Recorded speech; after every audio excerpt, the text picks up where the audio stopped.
Hi, I'm Shilpa Bansal from Success Achiever and welcome to the introduction class. Let us begin with what is data sufficiency. Data sufficiency problems are designed to check your ability to analyze whether the data provided in the question is sufficient to solve the problem or not. Generally, the questions asked are not very tough, but inhibitions of our mind and lack of clear thinking increases the risk of individual going wrong with the answer. So in this topic, we will discover how easily the art of solving data sufficiency questions can be mastered. Now, how do I score in this section? A firm grasp over the basics of all topics in maths is an essential prerequisite for doing well in this section. The questions are usually based on maths and on simple reasoning or logic. The main problem usually while solving questions on data sufficiency is the accuracy. Most of the time, students complain about accuracy being less than 75%. This can, however, be corrected after diligent practice and learning from the usual mistakes which are explained in the subsequent class of data sufficiency. What is the format of questions asked in data sufficiency? In data sufficiency problems, generally the question is followed by two statements, Statement 1 and Statement 2. Students are supposed to check whether a unique solution can be arrived upon with the help of the given statements independently or by using the information given in both the statements together, or even after combining the statements the data is insufficient. After solving the questions, the students are expected to mark the correct answer choice. So let us go through the set of directions. It is very important to read and understand the set of directions given in data sufficiency question. These directions may vary as per the number of options, 4 or 5. So one of the most frequently used set of directions are given the 4 answer choices. So let's go through it. Mark 1 if the question can be answered by using statement 1 alone or statement 2 alone. Mark 2 if the question can be answered by using either of the statements alone.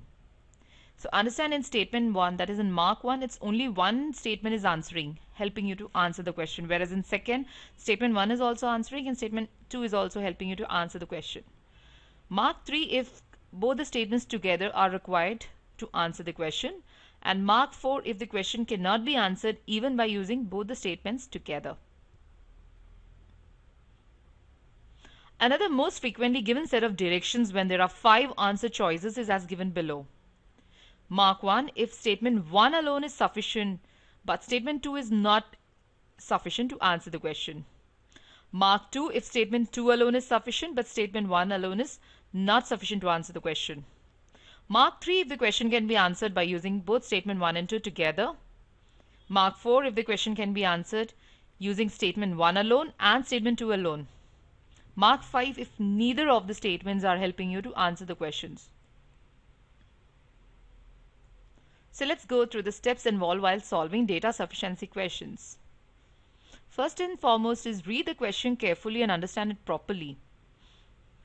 It is also important to keep in mind what all information is provided in the question and what all information is missing, which has to be derived from the data given in the two statements. Next, analysis of the question with the help of information given in the two statements. It's pretty important to understand that the given question has to be first evaluated with the help of each statement alone. Remember that if any of the statement is able to give you a definite answer, there is no need to combine the information given in both the statements and solve further.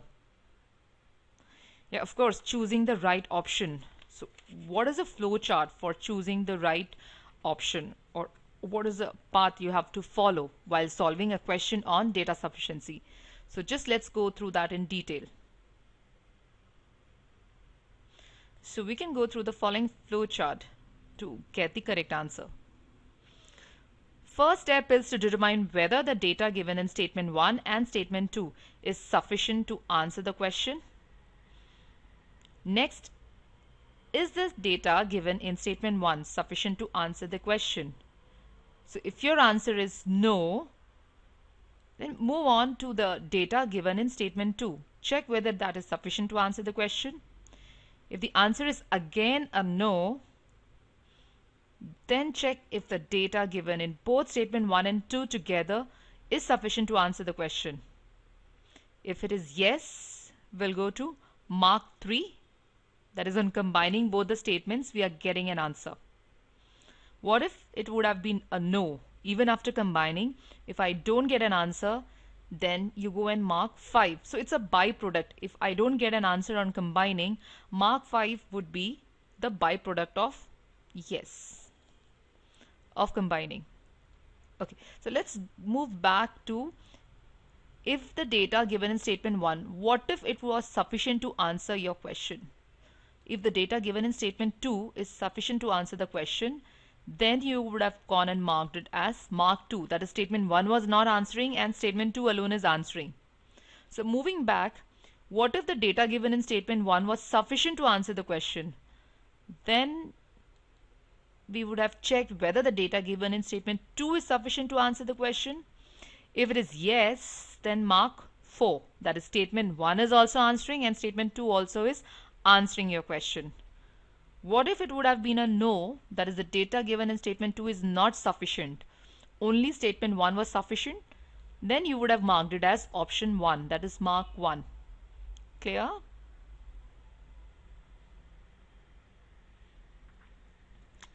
Okay, so now let's move on to the type of questions asked in data sufficiency. The questions in data sufficiency fall majorly in 3 categories. It could be mathematical, that is, the questions which are based on the topics in maths, formulas. Basic knowledge of maths is required over here. It could be any question on algebra, arithmetic, geometry, or modern maths. Yeah, you can also get questions on logical reasoning, where the questions are based on logic and not on any mathematical formula. And you can also have questions on data interpretation, that is, data sufficiency combined with data interpretation. So that's all for the introduction class. Thanks for watching.